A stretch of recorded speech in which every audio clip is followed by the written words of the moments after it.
This is exactly right. This episode is supported by FX's The Shards, a seductive drama from executive producer Ryan Murphy. Set in 1980s Los Angeles, the series follows a group of glamorous, deeply entangled high school seniors drawn into a life of wealth, beauty, parties, and excess. At its center is Brett, whose reality begins to unravel when the arrival of a new student coincides with a series of mysterious murders. FX's The Shards, now streaming on Hulu. Goodbye.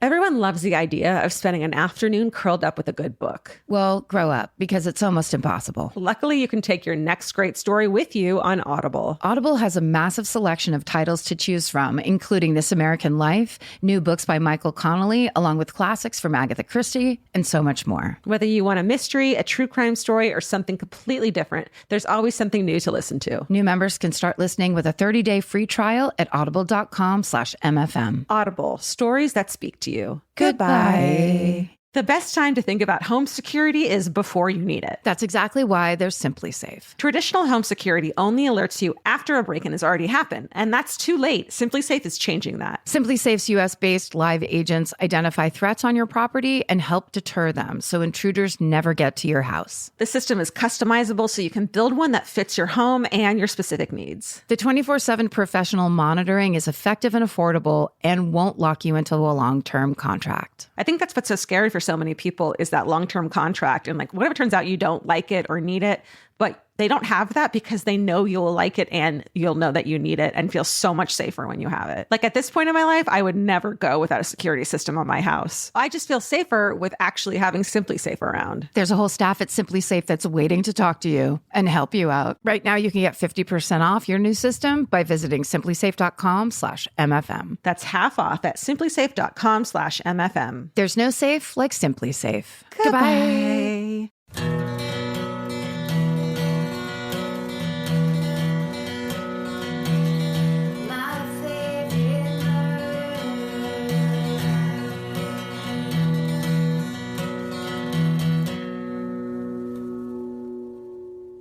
Hello.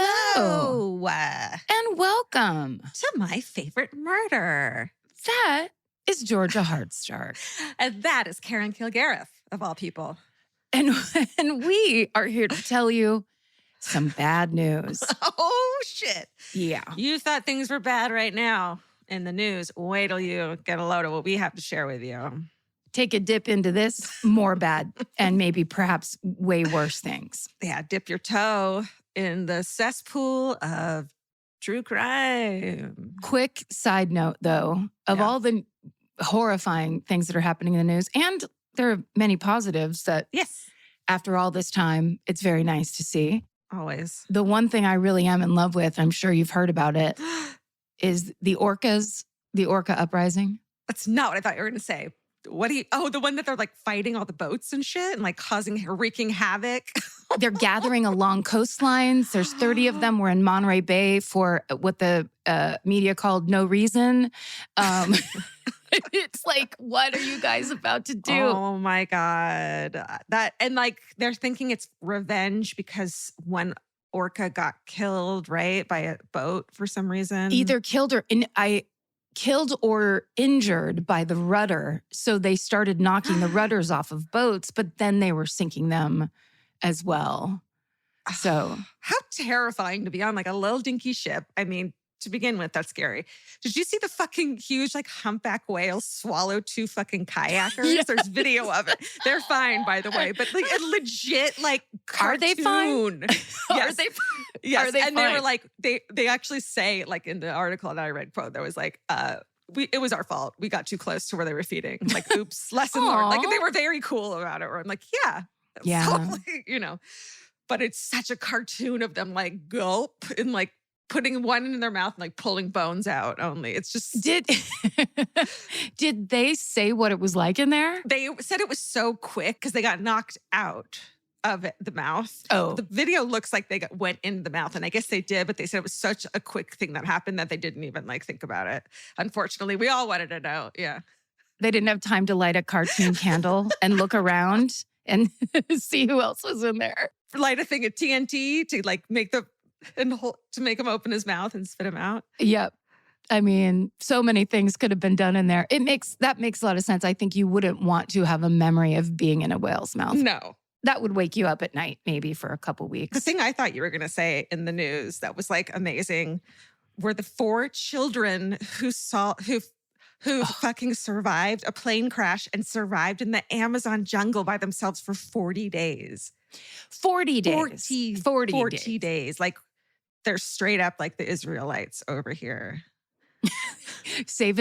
Are they the ones that saved the oil for a really long time? Hanukkah. That's a different. Yes, but that's the Hanukkah. 40 days and 40 nights is how long they trampled through the desert. Oh, that's right. Yeah. But the children, like there was a baby. It was like baby to 13 years old. And that 13-year-old needs a fucking medal. And they survived. That 13-year-old is going to be the bossiest older brother or sister for the rest of their lives. Like, it's I saved your ass. Do what I say. Go get me ice cream. For real. But, somebody sent me that on Twitter like a little while ago. But I was like, oh my God, this is amazing. And then they were like, they cannot confirm if the children are alive or not yet. Like, heard the story of that that a rescue team had gone in, but they could not, the media couldn't confirm it.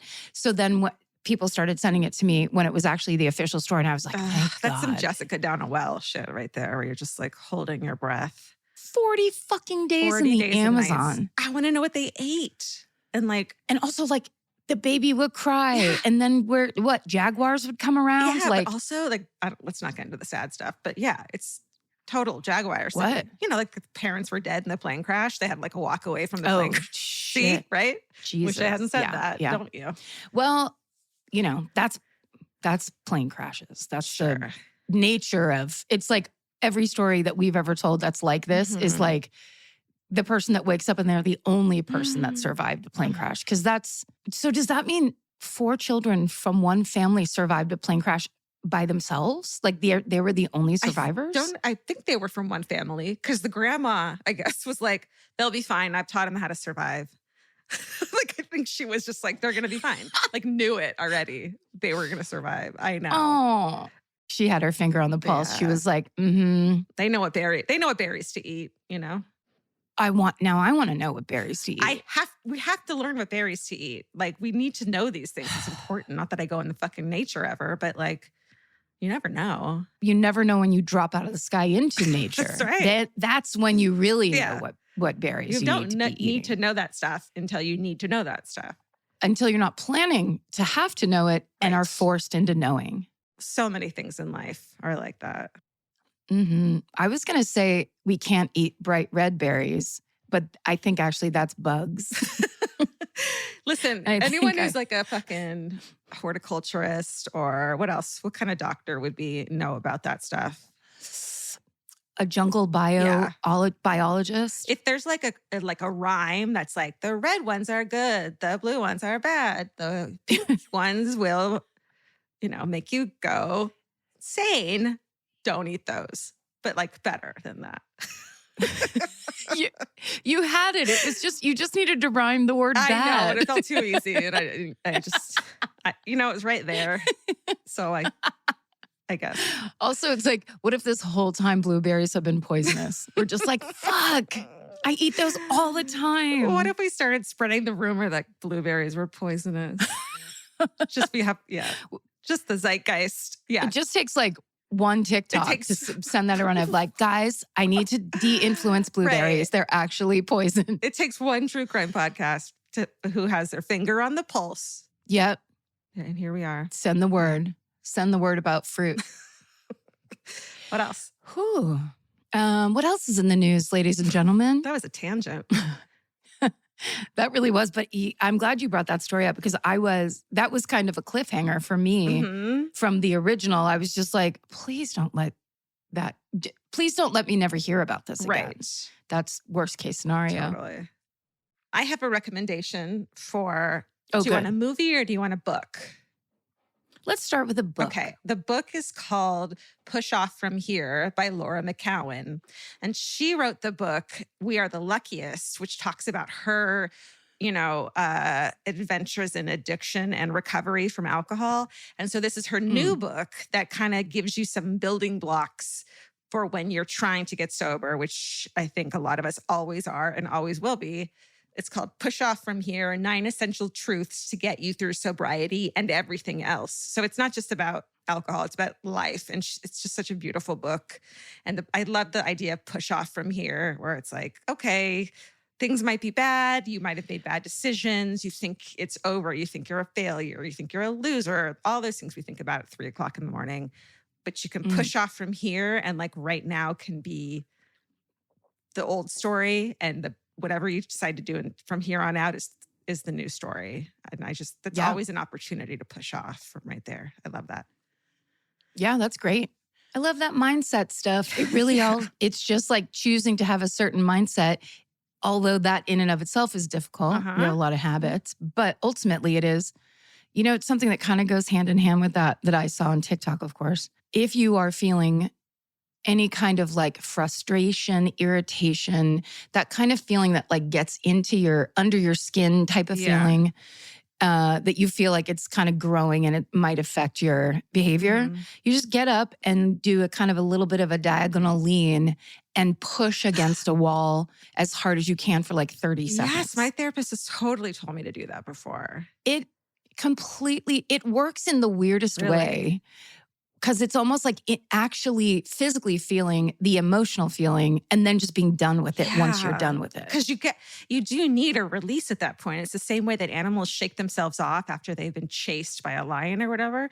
So you still need that physical release, and that's what that does. Like same with like screaming into a fucking pillow or whatever. It's a release. I love that. Yeah. It's like in your muscles. There's chemicals in your muscles that you need to be having in your bloodstream. And that a little flexing will do it sometimes. I also, I've bookmarked so many kettlebells, lifts, and all these. You should see the fucking bookmark section of my mine too. TikTok. It's all, someday you're going to start stretching every day. That's basically what the idea is. The routine that I have is going to be so unbelievable someday. Watch out. I'm going to be the most flexible fucking person on the planet once I start doing this routine. Just not right now. No. Not right now. now. I'm busy. There's a lot going on. One thing my therapist did say to me today that I along the lines of like the mindfulness mindset, where it's like, it doesn't have to be perfect right now. The fact that you're trying to change it changes it. The action of just trying changes it. Yeah. If you're stressed out, if there's a decision to make, if you're talking to yourself bad, what decision or what would a person who loves themselves do in this moment? And that's where you come from. Instead of what am I going to do? It's like, what would someone who loves me or loves themselves right now do? Do you have that information at hand? Well, you can think of it, right? You don't even know. You don't even know where to start on that one. Who I literally can't think of one person. Okay, what about someone who loves themselves or who loves you? Who loves themselves. Like that idea, ideal of like, got it.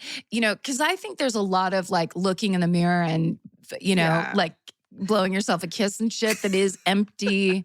It's an empty thing. It's very difficult to love this thing that you've been walking around inside of. Critical, you know what I mean? For so fucking long. And to let go of that history and to let go of like the old mistakes. Let me tell you. Okay, let me rephrase that. What would Gwyneth Paltrow do? She's literally the only human being in the entire fucking world who likes herself. She would make a salad of gem lettuces and edible and flowers. Just a nice light vinaigrette on top. I have to say, I really enjoyed that skiing accident courtroom drama that kind of played out on social media. It was really, there was no one to root for. And so then you're kind of rooting for the Gwyneth, the anti-hero. Yeah, you are. You are. Like because what is he doing? You know what I mean? Like, a celebrity skied into him and he's like, payday. Exactly. Here we go. And her on the way out whispering, what was it? I wish you well or whatever. She said, Goop promo code, 20% off. I write it to his ear. Oh my God. Epic. Epic. Iconic. I actually didn't watch that. So if that guy was truly some legit victim, I apologize. I didn't get that feeling, it but didn't, whatever. It didn't come off that way. It didn't. Really in any direction. What do you got for me? It's literally, did I say this last time? My gum surgery update that my periodontist said my gums look beautiful. I think I said it already. I've never heard that before. I'm really happy to hear that. Congratulations. I had to go for like the whatever month checkup. Yeah. And I was a little worried because I think I put it off for an extra month so I could go on vacation. I was like, I'm not going there before. And so then you I were was kind scared of to like, get bad news, or ooh. like, don't eat pasta, or they were going to tell you some. Or just like, we did all this work and then you're doing exactly the same thing, which I'm not. I've been so good about not just flossing. Here's what I have for you. Because you enjoy oral health, I believe. It's kind of my thing. For what I know. I do. Have you ever used those little, they almost look like pipe cleaners, but they're tiny and you shove them in between in your little gaps? My dad carries one around with him everywhere we go and uses it.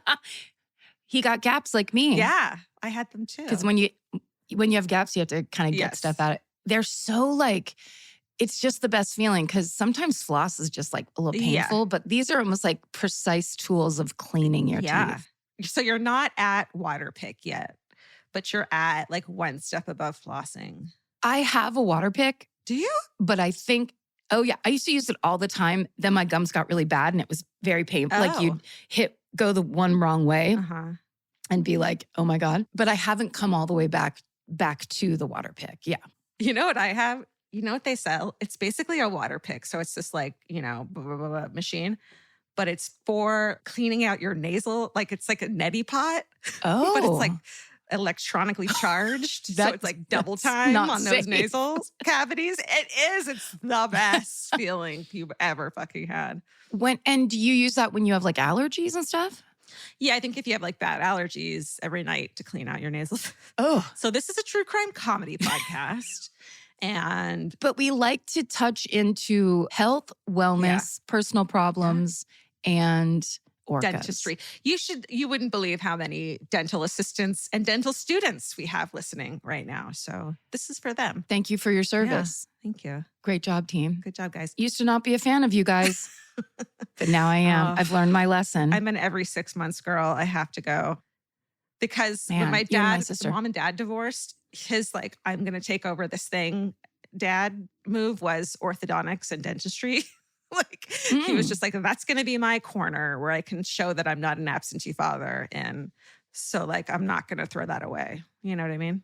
So then he was just like, you got to do it. Here's what we're doing. He was like on plan with it. My daddy issues are about dental hygiene and orthodontics, which I'll take. There could be so many worse ones, Hell yes. Hell yes. No, Marty did a great job. Thank you, Marty. Marty. My dad just used to yell, you got to clean your pickets down the hallway at us. Your pickets? Clean those pickets. Yeah. That's what he called you. Like a little picket fence? Yeah, that's cute. Well, they didn't divorce, so he didn't have to give a shit about it. That's right. He could just, he was always there every 3 to 4 days, depending on the shift he was on for the firehouse. Right. He should have just put a fire hose in your face every couple days. That would have worked. Kids, get in the backyard. We're going to deep clean our gums. All right. Should we do some Exactly Right network highlight notes? Let's do it. Okay. Hey, this week on Exactly Right, our podcast network, Kate Winkler-Dawson is back with the 3rd season of her true crime talk show, Wicked Words. Every Monday, Kate interviews journalists, podcasters, and authors about their most intriguing cases. And as you guys know, when we do these stories here on this podcast, we use these people's incredible deep dives and all the work that they have put into this, one case that means so much to them. And these are interviews with those fucking people. So it's just wonderful. And it's interviewed by Kate Winkler-Dawson, one of the most legit people in true crime to date, like a historian and a journalist, and she's done it all. So those conversations are really cool and basically feature the people that make our job possible. It's great. Totally. Okay, so over on I Said No Gifts, Bridger's joined by siblings and comedians Vanessa and Jonah Bayer. And then on I Saw What You Did this week, Millie and Danielle's double feature is the movie Monsoon Wedding from 2001 and then Midnight Express from 1978. So what do those two movies have in common? You'll find out when you listen to I Saw What You Did. It's definitely smuggling heroin, I'm positive. In honor of summertime, over on the MFM store, we're featuring the restocked Stay Out of the Forest tank top and some other tops and tanks and tees celebrating the season. So go celebrate summer and check those out. I have a Stay Out of the Forest tank top that I just adore. It's so soft. I used to try to make fun of you for wearing our merch, but it really is charming. Like, it's like you really are a believer in us. Vince wears his too. Vince wears We Watch Wrestling merch all the time, but he also wears My Favorite Murder merch all the time. Does he? Yeah. And I have like a We Watch Wrestling fanny pack that I wear when I'm walking Cookie. It's like a whole thing, you know? You know what I think? I think that is a perfect example of the line of delineation between a millennial and Gen Xers, because my generation, if you did that, you would be beaten into the ground, either physically or emotionally. I gotta stop you. Vince was born in 75. Oh, was he really? So, yeah. So he's a fucking straight up Gen X. He's just proud, I think. He's proud. He is. He's a true booster. He's a fan of things. He's a big fan of things. It's really fun to watch. It's a great way to live. He like goes to baseball games and shit, even if it's like not his team. And like, and he doesn't even want a hot dog. He just fucking goes. It's crazy. There's a study, and the reason that people are so like, some people are so keyed into and kind of fervent about their political affiliation and like can't let go of it is a thing that humans need and love, and it's called effervescence. And it means like when you're in a group of like-minded people, all you begin to have the same experience, and like you are all kind of connecting with this singular experience. Like so, and the perfect example, and the example they used when I was learning about it, is going to a concert, and it immediately made me think of Vince, where I was like, that's why he loves it so much. It's like tapping into that thing. It's his people, and everyone's stoked to be there, and like you can get involved somehow. Yeah. You feel like a part of things. That's why our live shows are so fun. It's like a bunch of people who actually are like on board going, yeah, we're all here together. Yeah. I thought you were going to say that's why our lives are so sad, is that we don't have that. Like reading a book doesn't give you that same effervescence. No, watching the 90s version of Pride and Prejudice again doesn't, Karen, give you that effervescence. Well, it does a little bit. What if we both try to find one thing that like where we can get that effervescence from? Okay, but it has to be outside, right? Well, you have to have left the house or invited people over. So your game nights could totally be that, I feel like. Oh, right. You know? That's good. But I think that idea of like the crowd feeling is the one I like the most. All right. I'll look into it. I don't like being in crowds, but I like that feeling when it's happening. I saw a meme that was like a group of humans, and it's like a photo of like at a crowd at like, you know, a concert or whatever. A group of humans is called a fuck that. Which I found very funny. That's right. Yep. This podcast is brought to you by Squarespace. Every successful small business starts with someone saying, I wonder if people would actually buy this. Squarespace gives you everything you need to find out. From consultations to events and experiences, you can showcase your skills with a customizable website designed to attract clients and grow your business. With Squarespace's collection of cutting-edge design tools, anyone can build a beautiful, professional online presence that perfectly fits their brand or business. Get paid on time with professional invoices and online payments. Plus, streamline your workflow with built-in appointment scheduling and email marketing tools. Head to squarespace.com/murder for a free trial. And when you're ready to launch, use offer code MURDER to save 10% off your first purchase of a website or domain. Goodbye. This episode is supported by FX's The Shards, a seductive drama from executive producer Ryan Murphy. Set in 1980s Los Angeles, the series follows a group of glamorous, deeply entangled high school seniors drawn into a life of wealth, beauty, parties, and excess. At its center is Brett, whose reality begins to unravel when the arrival of a new student coincides with a series of mysterious murders. FX's The Shards, now streaming on Hulu. Goodbye. Grocery shopping seems like it should take 20 minutes. And then 2 hours later, you're standing at the checkout with a frozen pizza and 6 different types of chips. Lucky for you, there's Hungry Root. Hungry Root is like having your own personal shopper and nutritionist all wrapped in one. They'll take care of the weekly grocery shopping and recommend groceries and meals tailored to you. Once you tell them about your goals and preferences, they fill your cart with personalized recommendations. And those recommendations get smarter as Hungry Root learns more about what you did or didn't like. Most of Hungry Root's recipes can be made in just 15 minutes or less. You can't get any easier than one pan shakshuka. I've always said that. Yeah, I love the convenience and also the fact that I don't have to go park anywhere. Thank God Hungry Root's around to help us shop and help us build really healthy and delicious meals. For a limited time, get 40% off your first order, plus get a free item in every box for life. Go to hungryroot.com/MFM and use code MFM. That's hungryroot.com/MFM, code MFM to get 40% off your first box and a free item of your choice for life. Goodbye. Okay. All right. Well, I'm first. Enough of this chit chat. We've effervesced enough at the top of this show. We've just effervesced all over this show. I'm going to tell you a mysterious, unsolved crime like I love to do. Let's hear it. This is the 1960s Lake Summit triple murders. Ooh. So most of the sources used in today's episode were written by North Carolina journalist Jenny Jones Giles, who did a big deep dive into the case between 2005 and 2006. So this is a lot of her awesome research. And the other sources are listed in the show notes. All right, here we are, Friday, July 22nd. We're in 1966. All right. 2 laborers are trimming trees and brush around Lake Summit in North Carolina. It's just south of a town called Hendersonville.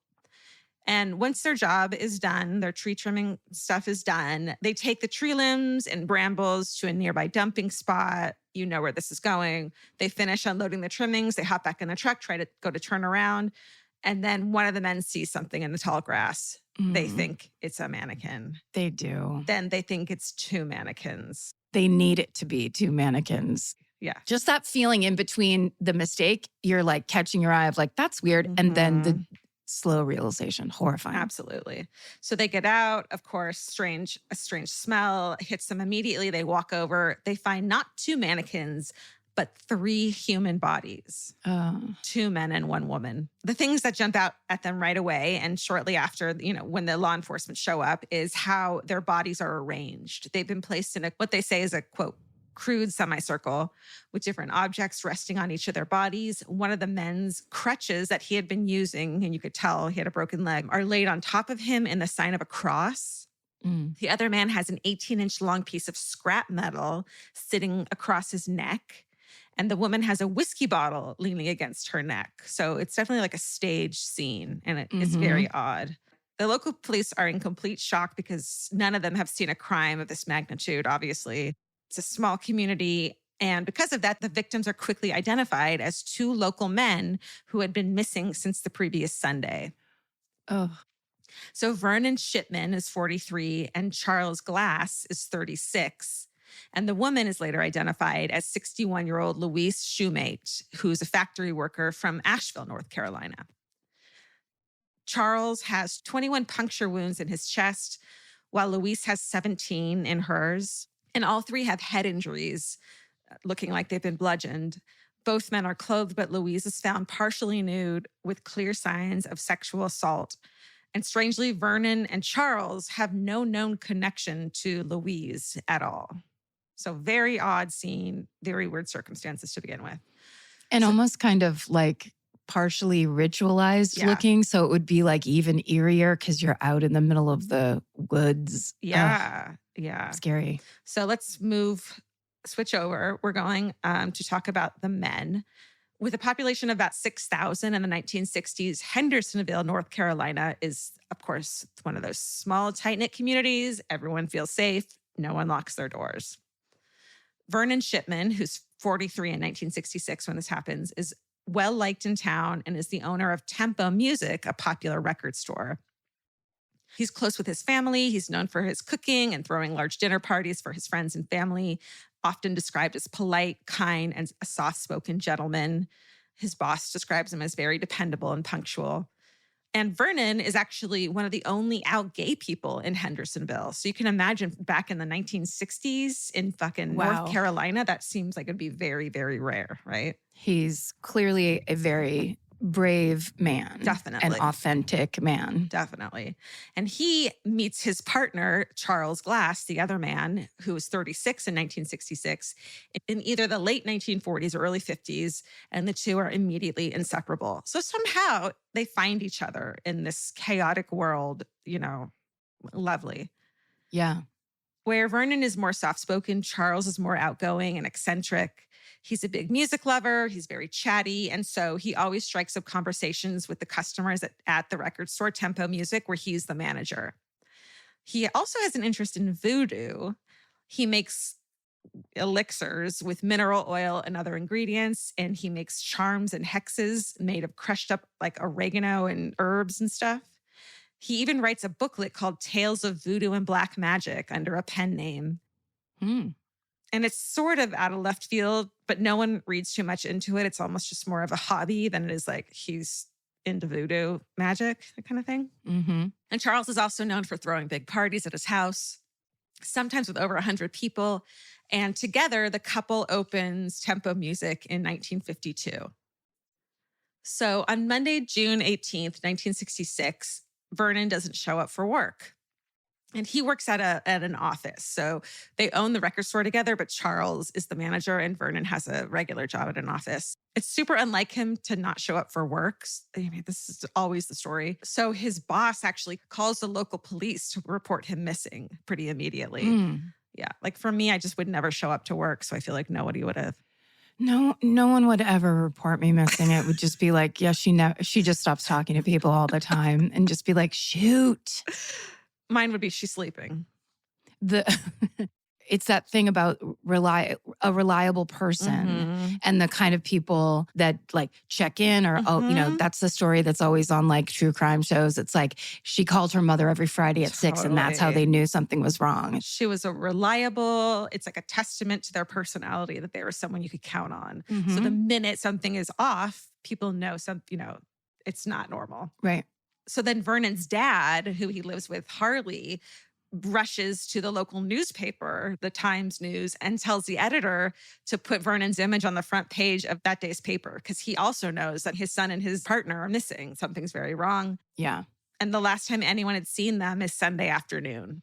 So one of the Times employees named Ronnie Hollifield overhears Vernon's dad and comes over to tell him he saw Vernon on Sunday, the day before, July 17th. He said he saw him when he was driving his car, a 1962 Ford Fairlane. Charles was riding shotgun, nothing weird there. The pair were on Little River Road, headed south toward the nearby town of Flat Rock in North Carolina. But they weren't the only people in the car. In the back seat, Hollifield spotted two people he didn't recognize. A woman, and he said she had an odd smirk on her face, and a man in sunglasses. And he also said it was weird that Vernon didn't like wave at him as they drove by or anything like that. It was just like odd. He had both his hands on the steering wheel, just purposefully driving. Yep. So when he gets the missing persons report, Police Chief Bill Powers doesn't think much of it. He says, quote, both Charles and Vernon being homosexuals, we thought they were probably off partying someplace. So there you have it. I mean, it is 1966, but man, when you hear those like excuses / reasons, and it's always like, essentially, it's like the person saying, well, that's your fault that you are the person that you are. Right. Well, we're not going to care too much about it because we don't have to care about you because ... Right. It's just like, can we change this approach? But then 2 days later, at about 5:30 on Wednesday, July 20th, 1966, police find Vernon's car on a dirt road near his home in Hendersonville, but there's no sign of Vernon or Charles, but the keys to the car are in the ignition and the doors are unlocked.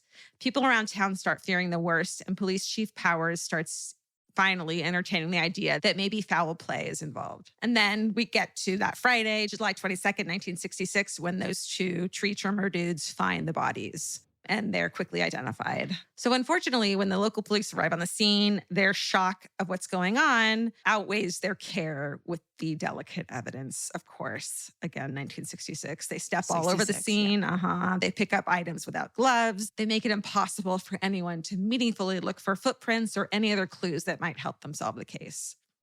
So frustrating. Also, just like seems to be right on the edge of when that started to change. Like, they probably had just stopped inviting photographers in Right. at that point. And now they were like, well, some of us are in here, but yeah, a smaller number is fine or something. Totally. When was police tape invented, I wonder? Anyway. Something to think about. Do you use police tape? Let us know when you invented it. That's right. Did your dad invent police tape? Lieutenant Harold Crisp of the Buncombe County Sheriff Department says, quote, "It was like a circus out there. Everybody and his grandmother went down there." So not good. The autopsies reveal that all three of the victims, Charles, Vernon, and Louise, died by blunt force trauma to their heads. The stab or puncture wounds in Charles and Louise's chests are determined to have been inflicted before their deaths, but are not ruled the cause of their deaths. There's also evidence that Louise had been sexually assaulted with a foreign object prior to death. Horrifying. But of course, at the time, there's no rape kits, there's no semen analysis or DNA testing available. So there's no way for authorities to test for these materials. And they don't properly secure or archive anything to be tested in the future when science catches up, which is a huge bummer. Horrible. Yeah. I mean, I'm listening to a podcast right now from the 90s, and the nail clippings are just starting to be taken because the idea that science might catch up at some point is just starting to take hold, Yes. I mean, 1966 in some ways is so long ago. It's just like before, like that was when you could only talk on the phone sitting in your kitchen at a chair. Like, totally. Well, want to hear something crazy about this? And I was going to get to later. Hendersonville in 1966 is just starting to integrate. Oh, that's how, like, that is the history that we're dealing with right now. Okay. You know what I mean? Yeah. Yep. On top of that, Hendersonville is a small town, and extreme crimes like this are basically unheard of. So rumors start to circulate, as they always do. Because of the odd arrangement of the bodies and Charles's love of voodoo, residents speculate that voodoo or witchcraft may somehow be involved. This is never proven. With Vernon and Charles both being gay, there's speculation that the murders are hate-driven, and there's no theory to prove this one way or the other. Another theory that crops up is that the murders were racially motivated. All three victims are white, but Vernon and Charles sold records made by Black artists. They had Black friends, and they welcomed Black customers into tempo music. And as I said, Henderson County had just started to integrate, so that was a possibility. And 12 days after the killings, a cross was burned just about a quarter mile from the murder scene. Isn't that insane? But the police ruled the cross burning as a, quote, juvenile prank and dismiss the idea that it had anything to do with the murders. It's not a juvenile prank. No, I want more info than that. Yeah. If you're going to do a prank, you just light a dumpster on fire or throw eggs at your high school or something. It's like everybody knows what a burning cross means. Yeah. Insane. That's insane. So Charles and Vernon had last been seen in the afternoon on the day they disappeared, that Sunday, as I told you. They had never shown up to pick up a friend for dinner at 5:30 Sunday evening. So that's when they disappeared. Another person comes forward. His name's Calvert Hunt Jr. He's a part-time employee at Tempo Music who's close with Vernon and Charles. He also saw Vernon and Charles driving with this mysterious man and woman around 6:30 on Sunday, heading south. So that's the last sighting of them.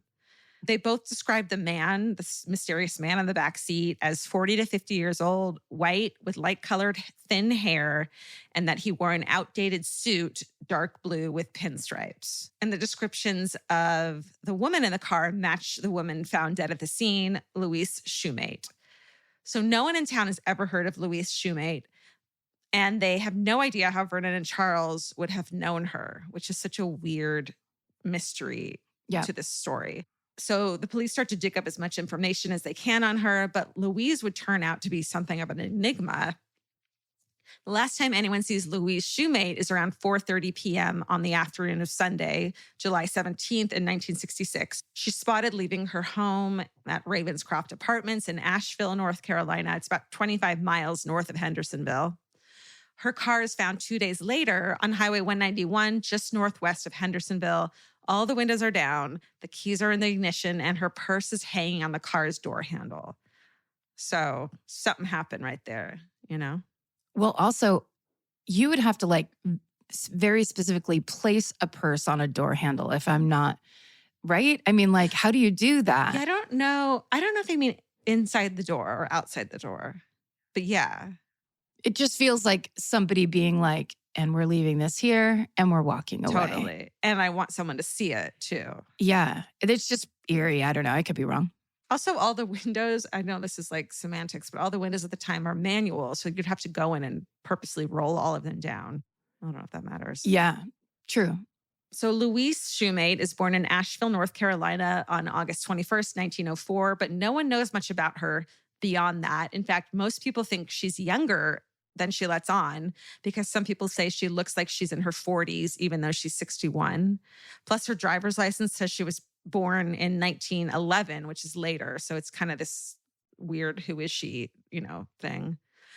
She's briefly married. She has no children. She bounced around between various factory and retail jobs and is working at Taylor Instrument Company in Arden, North Carolina, in between Asheville and Hendersonville at the time of her death. No one at work knows her particularly well, and they find her tough to get along with. Wow. When do you hear about that? Like, which part? Usually men are like this, where they're kind of like drifters and lone wolves. It's really kind of compelling to hear about a woman that's like that. And potentially, but I could be completely wrong, obviously, sounds like she might have a fake ID if her birth date doesn't line up with how old she's supposed to be. Yeah. She does have a niece in town. Oh, okay. But it is very weird. And her niece calls her Aunt Louise, says that she is a, quote, very private person who is, quote, hard to get to know. Like your own fucking auntie is like hard to get to know. That's like, yeah, she's got some secrets, you know? She doesn't have a phone and she keeps no letters or photos in her home, even though she often carries a camera around with her. So definitely very mysterious. We'll get to theories, but she has one known friend in Henderson County. So there is someone she knows there, a woman named Ruby Taylor, who she often visits and sometimes stays with her and her husband for days at a time. But Ruby hadn't seen or had contact with Louise in the days leading up to her murder.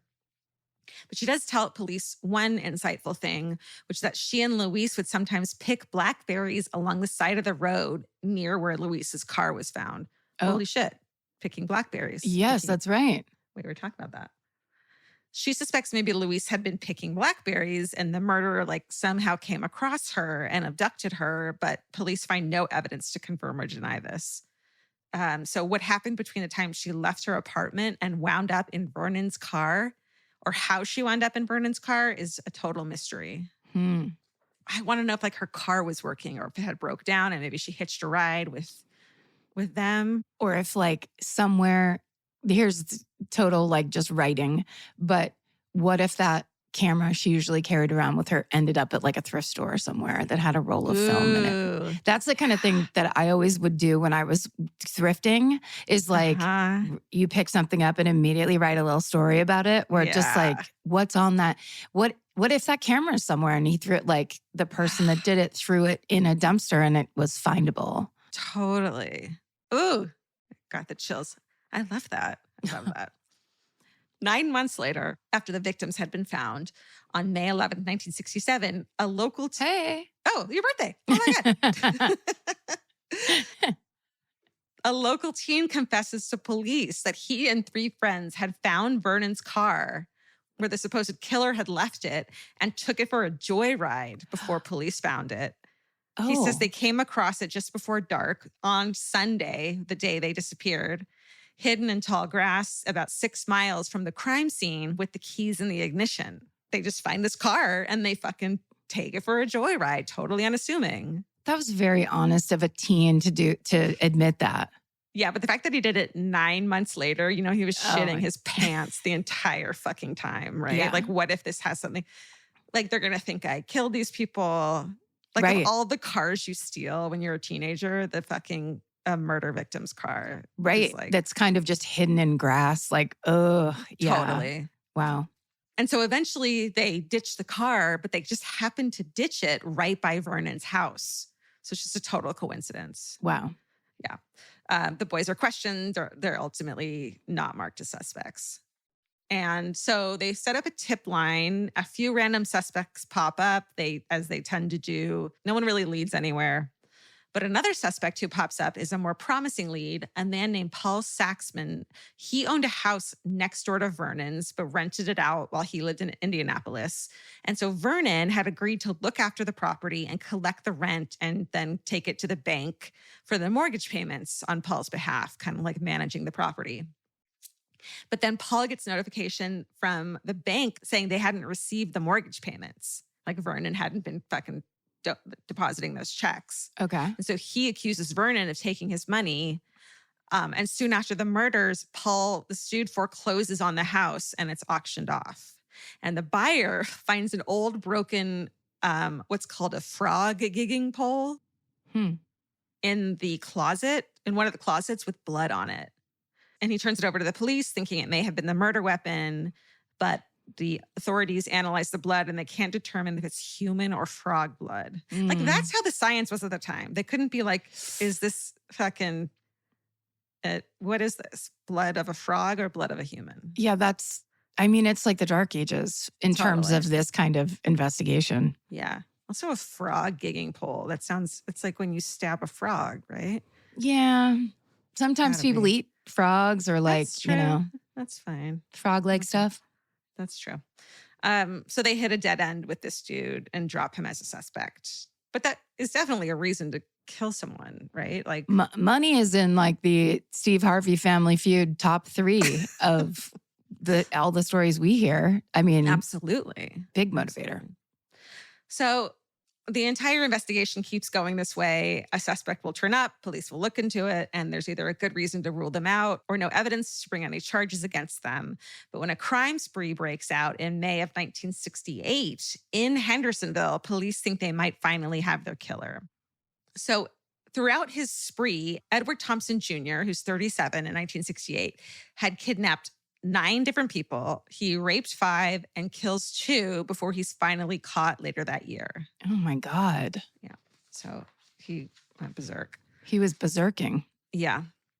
The crimes he's arrested for share some very striking similarities with the triple murder. First, Thompson usually forced the people he abducted to drive him around until finally landing on his desired location to commit his crimes.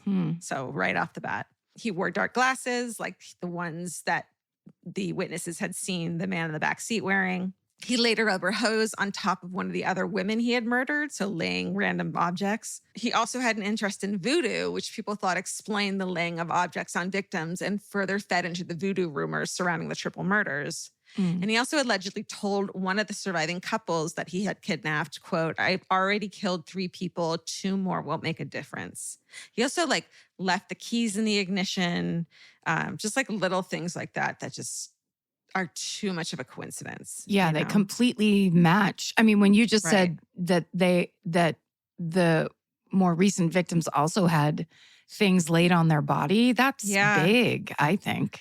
Or he could have read about it in the paper, right? And I don't know how much information they put out, but true, like he was a copycat. But still, it feels like if he's going on the spree you're describing where he's kind of has to victimize these people and it just keeps continuing, it would make sense that the cold case are the first 3 that he did it to. Absolutely. But there's one major problem with the suspect. So Edward Thompson Jr. is Black. And the still unidentified man spotted in the back of Vernon's car on that day was white. So we can't confirm or deny if Thompson had anything to do with it, but it does seem difficult to rule him out based on those, topics. The MO. Yeah. Yes.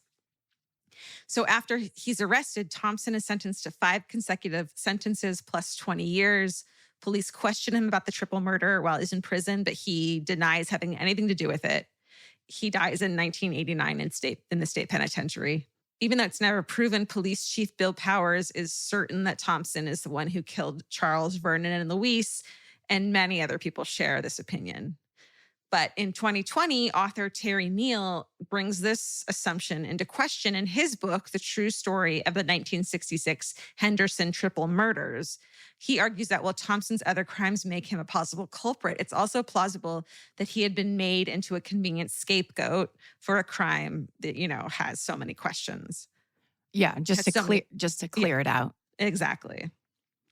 He claims to have found more evidence that indicates that Thompson had nothing to do with the triple murder.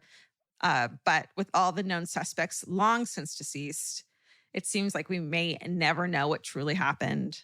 And that is the story of the cold case Lake Summit triple murders of Vernon Shipman, Charles Glass, and Louise Shoemate. You got so angry at the end of that, I could tell. I mean, isn't part of this show the last part of the story, which is here's what happened? Like, I didn't know we hadn't talked about that 7 years ago. It doesn't drive you crazy to not know? Yes, and that's why I'm fascinated by them, because they deserve to be solved. Yes. And they're probably at some point in history, all of these things were solvable. And because of whatever fucking reason, whether it's man-made or because of, science, it's unsolvable. But there is an answer there, but that doesn't mean there's not an answer. And that drives me fucking crazy and keeps me up all night. And that's why I love covering these stories, is because it's a puzzle that we could put together and that, has a fucking answer. So like, how did she get... If we could finish college in some sort of meaningful way. Like, how did she, let's speculate on how she got in that car. Did they know her because maybe Louise was gay as well? And there was like a club in town or something like that they all went to. Sure. Or she's picking blueberries by the side of the road. He kidnaps her first. Right. Or he kidnaps her second while he has like the other two men in his possession, like holding a gun on them, and then stop here. I'm going to get her. Or he kidnaps her and Vernon and Charles witness it. And so he has to take them hostage as well.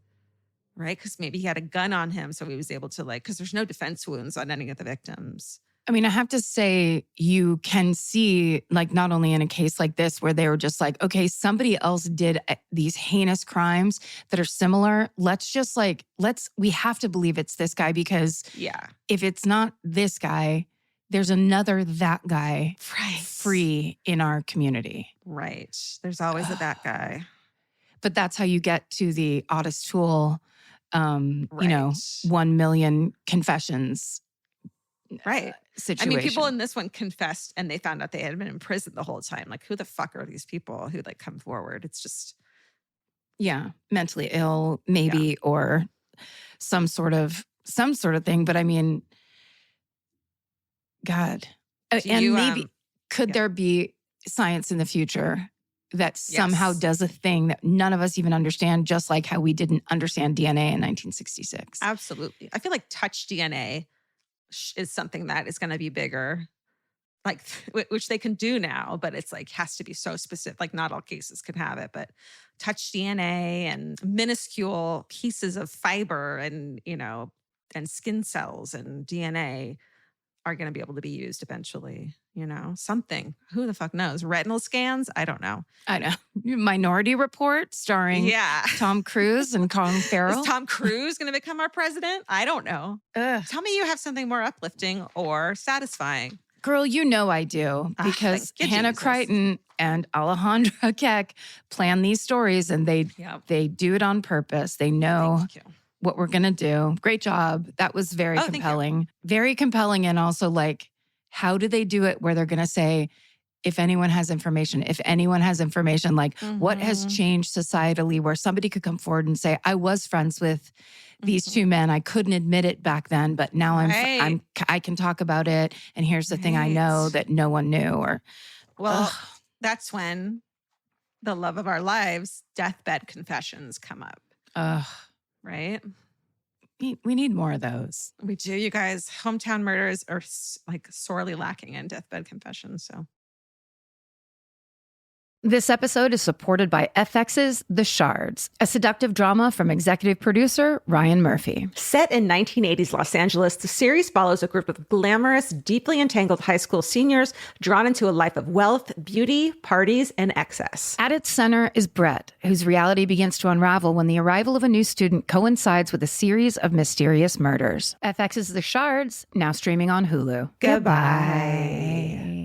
In the summer, healthy habits are easy to keep until you leave the house. You walk out the door, and the next thing you know, you're barefoot and feral in a gas station candy aisle. That's why Kachava makes it easy to maintain your routines. Kachava is an all-in-one nutrition shake, and now it comes in new travel packs. Every packet gives you a simple shake with protein, fiber, vitamins and minerals, greens, probiotics, omegas, electrolytes, and more. They're easy to toss into a bag, easy to take on the road, and a simple way to stick with your normal wellness habits, even when your schedule changes. Man, that Kachava matcha in the individual packs is like my dream snack. It's exactly what I need and want in between the not great meals I'm eating for lunch and the snacks I would have had anyways that are terrible for me. This is something I feel like I'm treating myself when I take. You're treating yourself to vitamins, fiber, all these things that your body really wants and needs and kind of craves that it does seem like it takes a big effort to get. So now you're getting it all in one packet and in a little drink you like. Take your daily ritual with you. Go to Kachava.com and use code MFM for 15% off your first order. That's Kachava, KACHAVA.com,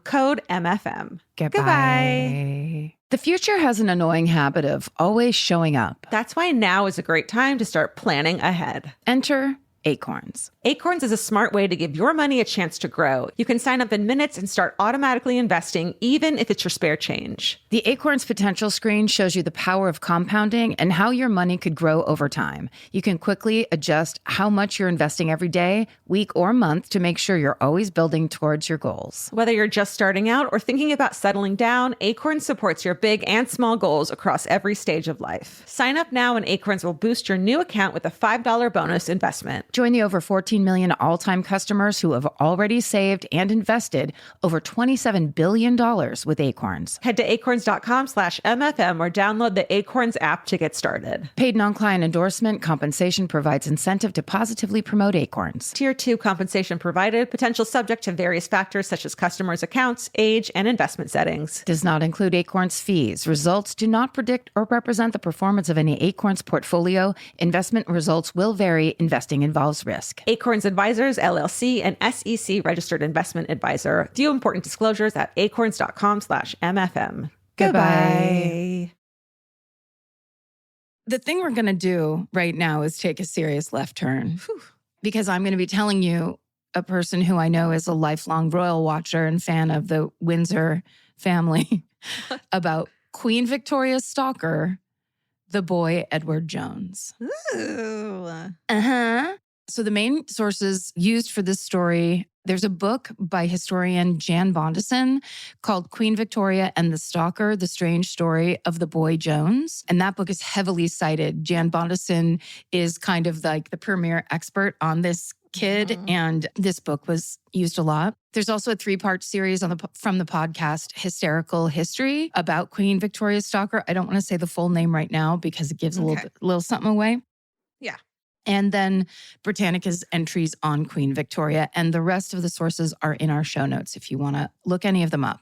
So this starts at 5 a.m. on December 14th, 1838. And you know what this means. We are in Victorian England, my favorite place to be.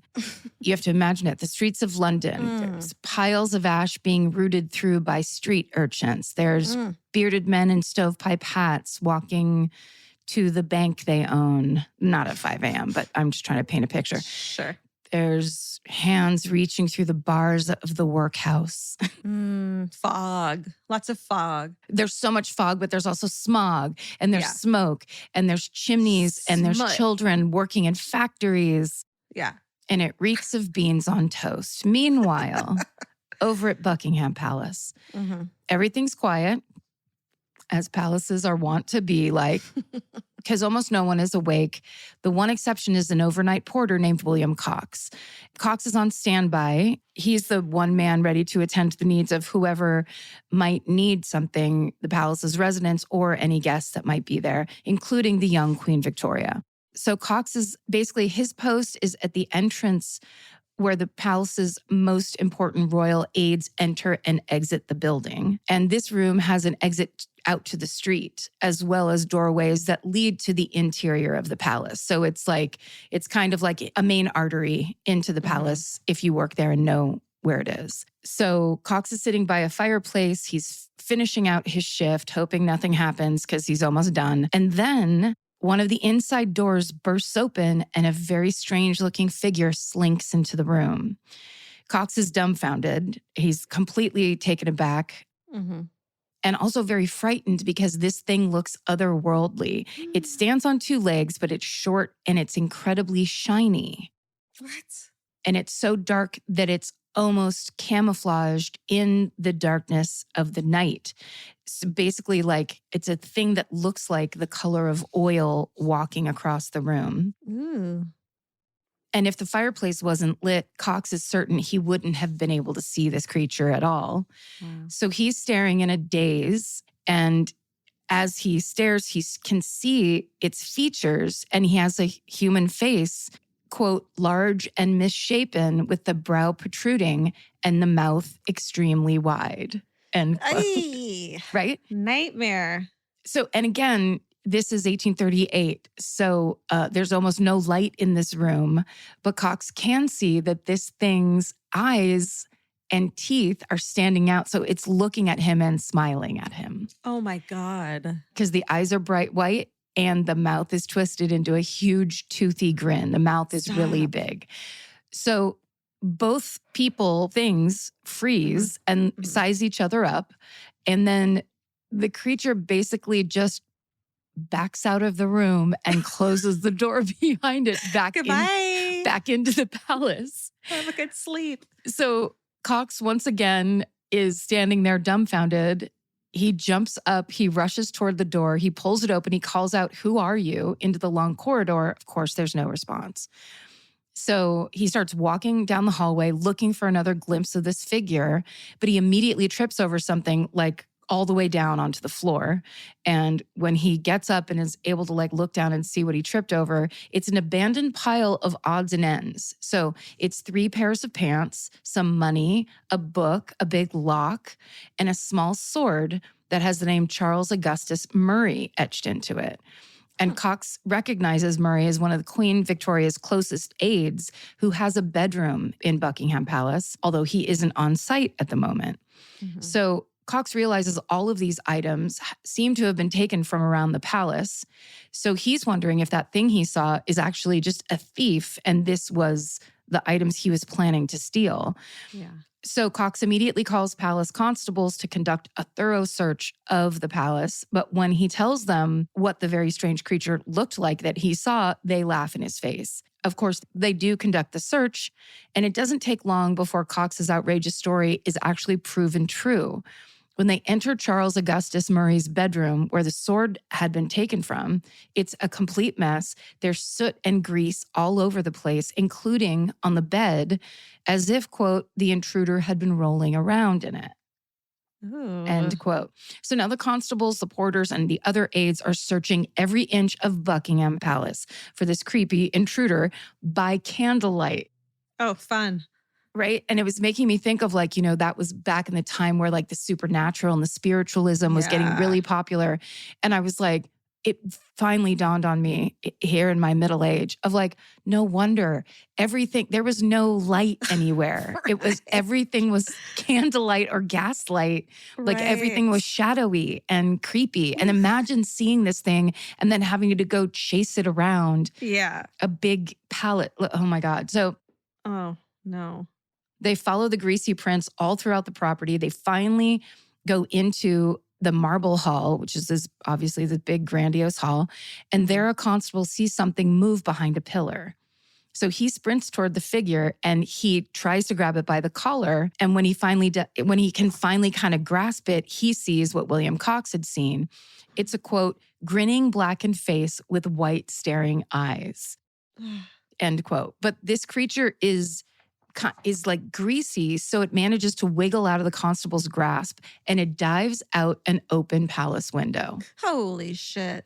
So the constable calls for backup, yelling that the intruder is headed outside, and a small group of staffers are waiting on the lawn, and they tackle this little greasy figure all together. They're finally able to maintain a tight grip on him, we should say. Mm-hmm. Because it's not a creature, it's a boy. They lead it back into the palace, and then the light of the morning, they can finally see what they're dealing with. Of course, not a creature, it's a teenage boy covered head to toe in soot. And when the constables turn out his pockets, they find various items that have been stolen from the palace, including items from Queen Victoria's own bedroom. This boy has a portrait of the queen, some of her personal letters, and multiple pairs of her underwear stuffed down his pants. Oh my goodness. Turns out the boy is named Edward Jones, and he's one of the first celebrity stalkers in recorded history. Holy shit. As far as we know. Victorian perverts. I had no idea. Right, teen Victorian perverts. So here's a quick overview of what is going on in England at the time. The late 1830s, there's a huge class divide. Many people are poor, struggling to get by. Violence is pervasive, and so is pollution. According to the British National Archives, quote, crime and how to deal with it was one of the greatest issues of Victorian Britain. There seemed to be a rising crime rate from about 5,000 recorded crimes per year in 1800 to 20,000 per year in the 1830s. So it's a major concern, this crime, for Victorian Brits. Theft, vandalism, assaults are very common. And throughout the 1830s, newspapers are dominated with headlines about grisly murders. This is also the period where there's cultural acceptance of the supernatural. Many people believe in ghosts, spirits, and even monsters. In 1837, so just the year before, stories of the legendary Spring-Heeled Jack burst onto the scene. He's described as, quote, a fire-breathing devil man who could jump unnaturally high, end quote. Oh, no. There's an amazing last podcast on the left where they talk about Spring-Heeled Jack. It is so hilarious. It's so funny. And it really is crazy because the people who spotted this person, the way they described, they would be like, he jumped 40 feet in the air. Like they were just going crazy with what could this be? Yeah. There's multiple Spring-Heeled Jack sightings throughout the United Kingdom. And it's possible that the porter William Cox actually may have thought for a second that is who he was dealing with that night because it was so in the news. But 1837 is also the year, so just the year before, that 18-year-old Victoria takes the throne. Her predecessors, George IV and William IV, were both deeply unpopular rulers. But in a huge shift, the country more or less rallies around the young Queen Victoria. She's widely seen as a young, innocent girl. Her ascension feels like a much-needed change. And finally, British people have something to feel hopeful about. But the public support for Queen Victoria doesn't translate into literal support from within the palace. Victoria's royal court is actually a mess. Historian Jan Bondison describes Victoria's court as, quote, 3 groups of equally ineffective royal guardians operating independent of each other. The elderly and feeble royal porters, the royal pages who valued their night's sleep, and the military sentries who did not take their job very seriously, end quote. So basically, and kind of mind-bogglingly, this results in no one person or team being directly responsible for Queen Victoria's security. In the midst of all this, here comes 14-year-old Edward Jones. He was born in Westminster, England, to a very poor family who are sinking deeper into debt. Because Edward is the oldest of 5 kids in his family, he's sent to work when he's 12 years old. He hates it. Sure. Yeah, I mean, 12? Yeah. Please. A Victorian job when you're 12? Oh, please. fuck no. They're like, here's a bunch of fish guts. Organize them. Yeah. Break big rocks into little rocks for the rest of your fucking life. So he spends all of his time daydreaming about being filthy rich. And now that there's a young, popular queen on the throne who isn't really that much older than him, 4 years older than him, he becomes transfixed by her life, by her wealth. Bondison says, quote, Buckingham Palace and its inhabitants, particularly the queen herself, were Edward's prime interest in life. End quote. So by most accounts, this interest eventually morphs into a platonic obsession with the queen's life, her possessions, and her home. Which brings us back to that night in December of 1838, when the boy, Edward Jones, is greased up, tackled by palace constables. Now they're racking their brains trying to figure out how this kid not only got onto the property, but got close enough to the queen that he actually was able to steal her underwear. Very disturbing to all of them. Yeah. Also, what did Victorian or her underwear look like? They were giant. Bloomers, right? Like they're basically white pants. Yeah. So he like stuffed those in his pockets. So like his pockets were bulging probably. Or were there underbloomers that are what we believe and call underpants today? Underpants. Down underpants. Fashion historians, let us know. Please bombard us with angry emails. So they, of course, the palace constables want to know what happened. Edward is not saying a word. He refuses to tell them anything about how he got inside. That's right. Don't fucking snitch. Keep your mouth shut. Don't snitch on yourself for sure. Yeah. So they send Edward to appear in front of a judge. And this is when Edward catches the attention of the British press. Mm. Within days, newspapers and tabloids are flooded with the headlines about the boy, Edward Jones, and his palace adventures. And they call him the Boy Jones, but they're very unforgiving when they describe his appearance. The Times reports that the Boy Jones is, quote, a dirty, ill-looking fellow, end quote. Meanwhile, the Morning Chronicle calls him, quote, very short for his age and very meanly dressed with a most repulsive appearance. Ouch. End quote. Hurtful. Yeah. So Edward finally starts talking when he goes in front of the judge. And when he does, he drops a bombshell. The Boy Jones claims that he's been living inside Buckingham Palace for 11 months. What the fuck? Oh my God. That will later, of course, there's a huge reaction to that and everyone goes crazy. Later on, they kind of debunk it. So I don't want to overpromise on that one. But when I first read that sentence, I was like, it's from the mixed up files of Mrs. Basil Frankweiler. Do you remember? Yeah. Was that the one where they lived in the mall? Like that they, like the orphan kids lived in the mall? Oh, I don't know that. I was thinking of West Side Stories from Wayside School. That's a different one. It's just a dream. It's a child's dream. Like, I'm just going to go hide in the palace. And yeah, absolutely. So Edward tells the judge to avoid being caught, he would simply hide under furniture or behind curtains during the day. And then at night, he'd roam freely around the grounds. And he'd wash his clothes, eat some food from the pantry, and most importantly, he'd try to eavesdrop on private conversations.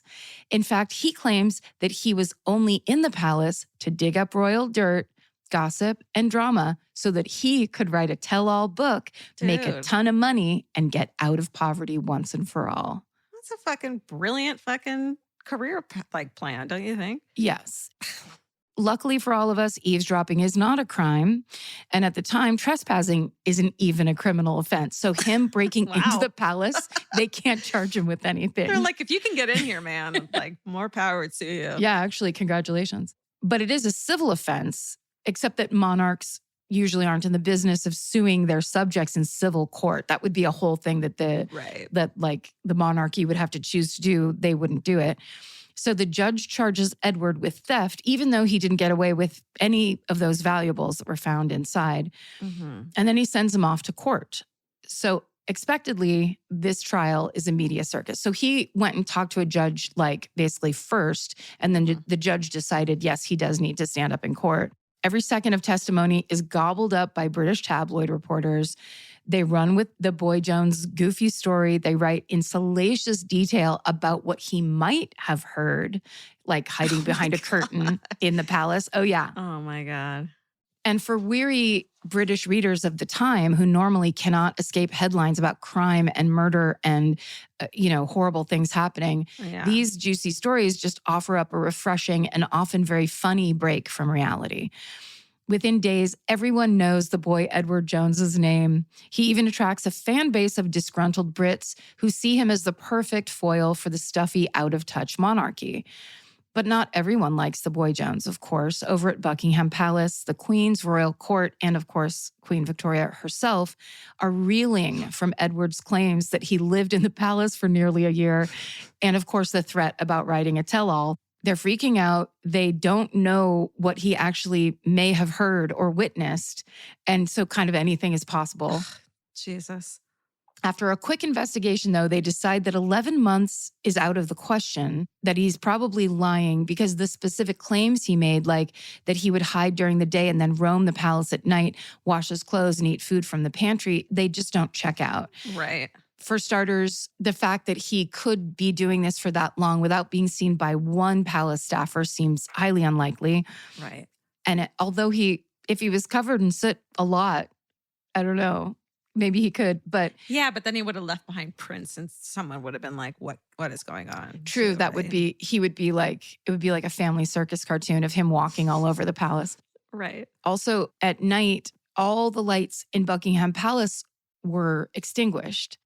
Oh. So that means roaming the grounds, while technically possible, would be difficult. And then inside, you would make noise. You would be running into stuff. Sure. Not only that, but the pantry is locked at night and the water is turned off. So it's not out of the realm of possibility. Edward could have found food that had been left out or maybe a basin of water somewhere. But those two things aren't something he'd have access to most nights of the year. Right. That said, palace officials do admit that Edward might have been on the property for several days. How he got inside remains a mystery. At first, they wonder if Edward was ever employed at Buckingham Palace. That could explain how he was able to find that entry door and then navigate the grounds. He's also the right age and size to be a chimney sweep. Again, because he was found covered in soot, but no one on the staff recognizes him. There's no record of Edward Jones ever being employed at Buckingham Palace. So eventually, Edward admits the simple truth. He got in by searching for open windows and unlocked doors. Oh, man. You want it to be harder, you know? Yeah. To like break into someone's home, essentially. Palace Home. filled with fucking diamonds and shit. I bet that little pile that the porter fell over by itself was worth like 500 pounds. Just like stuff he was picking up. Oh my God. Totally. And he was covered in soot because he had tried unsuccessfully to escape up a fireplace with his stolen goods. Just go out a window. Right. But I think he thought that would be like the smarter way to go. Because maybe when he walked into that little room where the porter was, he had that stuff and then he had to dump it. Yeah. What's up with the smile, though? Does he have some kind of... He had a really big mouth, and maybe he was like, he didn't think anyone was in that little room before. He thought he could just walk out the door, so he just got nervous. The smile's been bothering me. Well, this smile is something straight out of a horror movie. Oh, for sure. Right? Okay. So now when Edward Jones's trial ends, to everyone's surprise and Buckingham Palace's horror, the jury finds him not guilty of theft. And he is free to go. Goodbye. So the people, the jury of his peers, perhaps, or just 12 people that aren't his peers, are just like, come on. Yeah. Yeah. So Edward's exoneration floods Victoria and her court with a new wave of anxiety. The Queen even writes in her diary that, quote, suppose he had come into the bedroom, how frightened I should have been, end quote. Her feelings of uneasiness and vulnerability presumably only get stronger as time passes and he's, still out and about. By 1839, the year after Edward's break-in, the Queen is caught up in a huge political scandal. The short version of it is that Victoria publicly accused one of her own maids of having an out-of-wedlock pregnancy when in fact the maid had developed a tumor so large it made her abdomen look like she was pregnant. Oh my goodness. And then when that maid dies soon after, the public is enraged at the Queen for her cruelty and her accusations. So that's horrifying. Yeah. There's more trouble that October after she marries her first cousin, Prince Albert. The British people are angry because Albert is German. And at the time, Brits, broadly speaking, don't love Germans. They're stereotyped as rude and brutish. So it seems to be going against, the country's identity. No problem with the first cousin, though? That they don't even blink an eye at. Okay. I guess because they knew that's what the royals do. They Yeah. love to marry their family. Blue bloods and all that, yeah. In June of 1840, a man motivated by his belief that a woman should not be ruling England tries to assassinate Queen Victoria and Prince Albert as they're leaving the palace in an open carriage. This assassination attempt is not successful. The man is quickly arrested and thrown into Bedlam. But amazingly, even after all of these things, Queen Victoria's royal court still fails to put in any meaningful security measures in place to better protect her. So Cool, guys. Great job. she can't be more at risk. And No. they're just like, well, we'll get around to it next weekend. Okay. So now it's December 3rd, 1840. We're almost 2 years exactly from Edward's soot-covered night. And Queen Victoria has recently given birth. So on this night, as she is sleeping, her midwife, Mrs. Lilly, is taking care of the newborn baby in a room just down the hall when Mrs. Lilly hears a door creak open. She listens intently. No one should be awake on the floor at that point. So she calls out into the hallway, "Who's there?" in classic horror movie style. And then she hears the door to the Queen's nearby dressing room slam shut. So Mrs. Lilly immediately rings a bell, alerting the Queen's aides of an emergency. And within seconds, an aide has rushed to the scene along with one of the Queen's baronesses. The three immediately surround the dressing room door. When they try to open it, it's locked. So it takes some effort, but they eventually unbolt the door and they force their way inside. But when they search everywhere, they search behind the drapes and the cabinets, behind the chairs, no one's there. Then the Baroness drops to the floor and looks under the couch. Oh, no. Guess who's back? Back again. Yep. She finds, quote, an ugly boy grinning at her with his wide mouth. Stop with the grinning. Like, just break into a house without smiling about it, please. Sorry, he loves it too much. It's the boy Jones. He's back, baby. Guess who's back? I wrote it down on paper. So the constables arrive. They quickly and quietly take Edward downstairs to question him so that they don't wake up the Queen. Yeah. When they do, Edward tells them that he had, quote, strolled up to the palace and entered through a window, unquote. Jesus. And then he slept in one of the beds in the servants' quarters. He helped himself to some soup that had been left out in the kitchen, and he found his way to the throne room. There, Edward, quote, sat on the throne and handled various ornaments. He's a scamp, I'd say. He's a true 14-year-old scamp who's like, guess what? Here's what's better than being a 14-year-old or now a 15-year-old with a full-time job. Yeah. Anything else, Anything. including this kind of mischief, criminal mischief. Yeah. Or non-criminal mischief, because it wasn't against the law, apparently. So he left the throne room. He made his way to the Queen's dressing room, and that's where he was caught, hiding under the sofa. Edward's insistent that he doesn't want to hurt anyone, including Queen Victoria or her baby. He points out that he hasn't taken anything this time. He just explains he's back in Buckingham Palace to get more material for his upcoming book.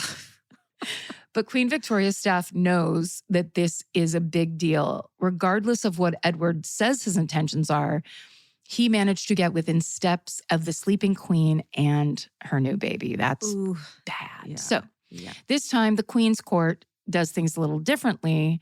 Instead of being sent to court, Edward is prosecuted out of the public eye by the Queen's, quote, Privy Council, made up of several high-ranking government, judicial, and religious officials. So very... Yeah, fucked. That's bad news. Like the royals are taking you to their own private court. Yeah. Who's going to win there? I wonder. Yeah. Yeah, fucked. It's highly unusual. It's very controversial. And given the fact that Edward didn't commit a felony, it is borderline authoritarian or legitimately authoritarian. Anyway, trespassing is still not a criminal offense. So aside from the soup, he actually didn't steal anything. But behind closed doors, the Privy Council quickly sentences the now 17-year-old boy, Edward Jones, to 3 months hard labor in a London prison. And that is literally breaking rocks, like what you said earlier. God. That is hard labor. Queen Victoria's royal court is hoping that they can keep this new incident under wraps since the first break-in made the palace staff look like bumbling idiots. And if word got out about this second break-in, that reputation would almost certainly be cemented. and of course could have serious effect on anyone else interested in exploiting this loose palace security. Mhm. But unfortunately, word gets out and it spreads like wildfire, of course. Oh my God. The press and public are still totally obsessed with the boy Edward Jones. In March of 1841, he gets out of prison, and again, he is a tabloid darling. People can't stop talking about him. The press literally follows him around. Sure. Yeah. Yeah, he's like actually kind of a celebrity in a way. He's an influencer. Yeah. He's the original influencer. He's a Victorian influencer. That's right. Covered in soot. So now the Queen's Court finally has decided to act. Ahead of his release, the team of 14 constables and 2 sergeants start guarding the grounds. And at the same time, police follow Edward wherever he goes. So along with the obsessed British press that's surveilling him. So like when he goes to church, it's printed in the newspaper. When he goes to a temperance meeting, it's covered by reporters. Mm-hmm. Within just a few days of his release from jail, Edward has had enough of all this attention.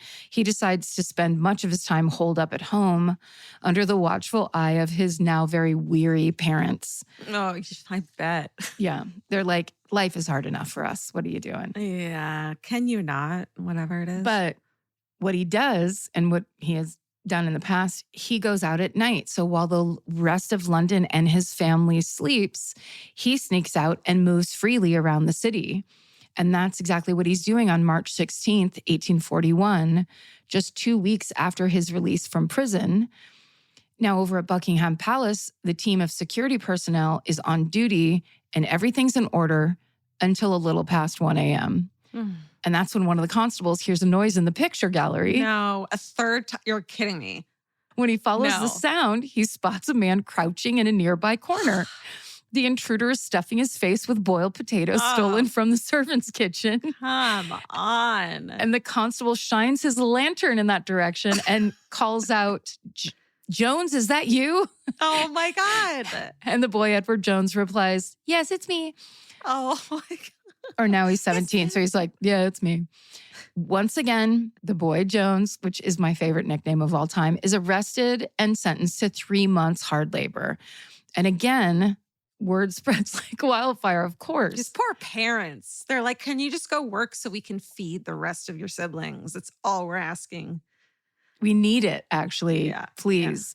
Or at least be successful enough in stealing stuff that you get back here with something. Totally. You fool. Okay, tabloids now are kicking off another entire news cycle with the boy Jones. There's such a frenzy that people start singing songs and writing poems in his honor. Jan Bondison writes, quote, after his first intrusion into Buckingham Palace, the boy Jones had become something of a B-list celebrity. His second strike had taken him to the A-list, and his third catapulted him into becoming a media superstar. End quote. Mm-hmm. That's what happens. It would be so enjoyable if you were just like the lady that makes the meat pies and you're just like, what? Snapping up your newspaper? Totally. The greatest. Okay, but Edward remains uncomfortable with this newfound fame because of all the things he wants, which is to be a royal, to be rich, all those things. Fame wasn't in that list. He finds it suffocating. In addition to the journalists and police that continue to track his every move, people now point and stare and refer to him as the Queen Stalker, like they know him on sight. Yeah. He becomes a walking one-man freak show. He's even offered a job at a music hall to basically tell his life story to an audience for £4 a performance, which in today's money would be £330 a performance. Oh my God. The answer is yes. The answer for Edward, the boy Edward Jones, is no. Bro. It's the only job he can get because nobody wants to hire the enemy of a queen. Yeah. And still And it's a good job. Yeah. No shame in a paycheck, as Marty says. Right? I mean, truly, but maybe it's that kind of thing where they've been really mean about his appearance. Right. They've probably said all kinds of crazy shit that he's read or people have read to him or people have said to him. So at this point, he's like, I'm not getting up in front of anybody. Yeah. It's more like he's become a sideshow. Yeah. And doesn't want the attention. Got it. So meanwhile, Queen Victoria's court And all her people are stressing because Edward has continued to talk about this book he's going to write. They are so worried about it. And they're also worried that he's just motivated to continually break in and continually eavesdrop to try to write that book. There's no telling what politically sensitive or personally humiliating things he has seen or could see or hear in the future. Yeah. Even worse, they worry that Edward's behavior could escalate to something more dangerous and violent. And then shortly after his second release from prison, Edward Jones vanishes. Even his own family doesn't seem to know what happened to him. And after some time passes, his parents receive a letter in the mail from Edward claiming that he's enlisted in the Navy and he's currently stationed in Brazil. But this letter, which is written in Edward's handwriting, or seems to be at least, does not sound like their son at all. Edward at home is a reserved, aloof young man. These letters are gushy and sweet. And Edward's parents worry that he's been coerced into writing them. And according to Jan Bondison, that's indeed what was happening. His research suggests that Edward Jones was kidnapped by the British government and forced into the Navy to get him as far away from Buckingham Palace as possible. Oh, that's one solution. I mean, it kind of is. And it's unclear for how long exactly Edward Jones is held at sea, but some sources claim it was for 6 years. Oh my goodness. I love that it's like our son is being too loving. It's not him. It's so sad. He would never write us this nice letter. It's not him. No. What we do know is that Edward is a free man again by 1848. He's 24 years old. It's said that he's finally freed because the British government is nervous that he might die during his unjust incarceration. So what was he like on some ship where he was just like, dysentery everywhere? Prison ship, something horrible. Yeah. So they're afraid if that happens, there will be a huge backlash against the Queen. Right. Ironically, little has changed about Edward's life after all these years. When he gets back to England, he is still recognized on sight, extremely famous. Wow. He's unable to escape people's sneers, and he still cannot find a job. And then in his history, things get a little bit murky. What we do know is that Edward winds up in Australia, and it's unclear how or why. By some accounts, he's arrested in 1849 on burglary charges, and he is sent to a prison colony in Australia. Yeah, that would make sense. Yeah, right? Yeah. He's like, get him off the continent. Yeah. Other accounts say that the British government gave Edward a deal. They said he can be free of the British government's constant surveillance, but he has to move to Australia. And still other historians say that Edward goes to Australia because his brother lives there. He's settled into a comfortable life as a civil servant and basically says, come down here and, get yourself together. Get away from that palace that just calls to you in the night like a siren. It's one thing of like, wow, how crazy of you to love breaking into Buckingham Palace. But it's like, he's finding open windows. Yeah. You're not making it difficult for him. This is a problem in this story. Or any less enticing in any way. What we do know is that Edward Jones does, in fact, wind up in Australia. He works in a pie shop under the alias John Frost, and he even serves as Perth's town crier, where he's responsible for making public announcements on behalf of the local government. But even though Edward is now safely on the other end of the planet, and he seems that he's over the, obsessed with Queen Victoria stage, he can't escape his reputation. It doesn't take long before people find out that John Frost is actually the boy Edward Jones. And when they do, Edward, of course, is again the butt of everyone's jokes. Wow. He tries to adapt. He drops the alias and gets a new one, Thomas Jones. That doesn't really help. People always find out who he actually is. And before long, he starts drinking to cope, which eventually morphs into a decades-long battle with alcoholism. Then on the day after Christmas, 1893, Edward Jones is seen by multiple people lying on his back on the edge of a bridge. He has a bottle in his hands. And at some point that afternoon, he drunkenly rolls off and plunges 12 feet head first onto the rocks below, and he dies at the age of 70. Oh my God. Yeah. So Edward Jones's life comes to a tragic end, but his story keeps going. In death, Edward continues to be dogged with the stalker reputation. As far as we know, he was not motivated by any kind of infatuation with the queen. In fact, he never really showed much interest in anyone romantically. Instead, many have argued that Edward's obsession with Victoria was about the wealth, the comforts, and the privilege that she enjoyed. Yeah. Throughout Edward's whole life, these things were never in his reach. In 2010, historian and boy Edward Jones expert Jan Bondeson publishes a biography on Edward Jones in which he says, quote, "The way Edward Jones was treated is something you can imagine under the rule of a tyrant. He was undesirable, so they got rid of him. His trial was held in secret, and as a result of this suppression, information about the boy Jones is very hard to come by." So Jan Bondeson basically had to go through and find all the old articles, like basically piece together the book that he wrote by pure research, and because there was just no centralized information about him. Yeah. So even though the boy Edward Jones's story is obviously insane and a very memorable case of a Buckingham Palace break-in, it's not the only one. What? Very famously in 1982, Queen Elizabeth woke up to find a disgruntled man named Michael Fagan sitting at the foot of her bed. Basically, the rest of the story is just, this is according to Reuters, Queen Elizabeth, quote, kept him talking until she could summon help. So she actually had a conversation with him and asked him like what he wanted. And he was just talking about, it was 82. So it was a horrible time in England. Yeah. There was all the garbage strikes. There was the miners' strikes, big labor movement. I think that was the time of Thatcher. I'm not positive, but And the troubles going on. Yeah. Oh, yeah. Always the troubles in Ireland. That was a pretty constant 800-year issue. Yeah. But yeah, but definitely a big thing. And I think he was like this kind of beleaguered citizen that was broke and just like, you have to do something, like help us out. So despite all these incidents, it wasn't until 2007, nearly 170 years after the boy Edward Jones was caught in Buckingham Palace, that trespassing on the palace grounds officially became a criminal offense in the United Kingdom. And that is the story of the boy Edward Jones, one of the first celebrity stalkers in recorded history. Oh my goodness. He just did it and did it and did it. But the fact that they didn't pass that law immediately, it's like, hey guys, we're going to prevent this from happening again. For the queen. For the queen.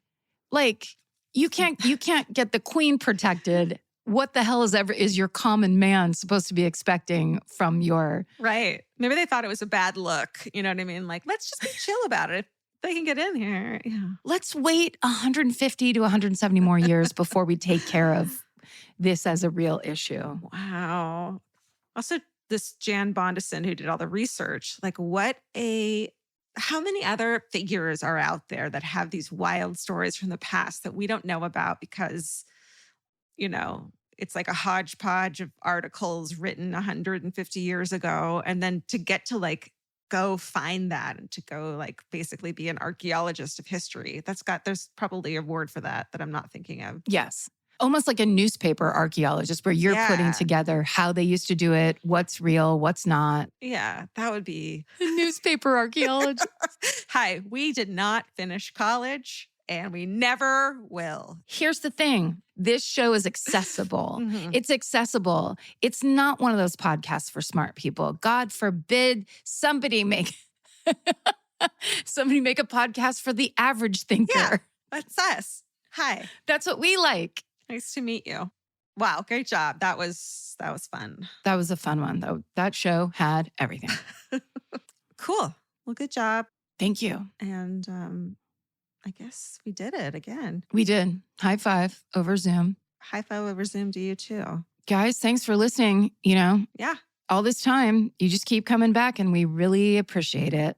We really do. Y'all are fucking tits and high fives to all of you out there. Over our emotional Zoom calls that we're always on with you. That's right. We're in your emotional Zoom heart at all times, we hope. And now we're going to leave this meeting by saying, stay sexy. And don't get murdered. Goodbye. Yeah. Elvis, do you want a cookie?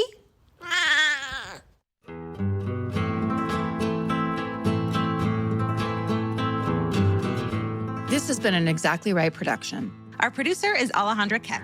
Our senior producer is Hannah Kyle Crichton. This episode was engineered and mixed by Stephen Ray Morris. Our researcher is Maren McClashen. Email your hometowns and fucking hoorays to myfavoritemurder@gmail.com. Follow the show on Instagram and Facebook at My Favorite Murder and Twitter at My Fave Murder.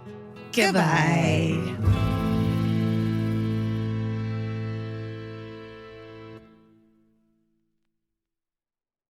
The best time to think about home security is before you need it. That's exactly why they're Simply Safe. Traditional home security only alerts you after a break-in has already happened, and that's too late. Simply Safe is changing that. Simply Safe's US-based live agents identify threats on your property and help deter them so intruders never get to your house. The system is customizable so you can build one that fits your home and your specific needs. The 24/7 professional monitoring is effective and affordable and won't lock you into a long-term contract. I think that's what's so scary for so many people is that long-term contract. And like, what if it turns out you don't like it or need it, but they don't have that because they know you'll like it and you'll know that you need it and feel so much safer when you have it. Like at this point in my life, I would never go without a security system on my house. I just feel safer with actually having Simply Safe around. There's a whole staff at Simply Safe that's waiting to talk to you and help you out. Right now, you can get 50% off your new system by visiting simplysafe.com/MFM. That's half off at simplysafe.com/MFM. There's no safe like Simply Safe. Goodbye. Vacation planning should feel like a breeze, not a deep dive into countless travel sites searching for the best deal. With Cheap Caribbean's Budget Beach Finder, you can search every destination and every date all in one search. You'll save time and money with the Budget Beach Finder. Say goodbye to endless scrolling and tab hopping and hello to Budget Beach Bliss at your fingertips. Go to cheapcaribbean.com to try out the Budget Beach Finder and see just how stress-free vacation planning should be.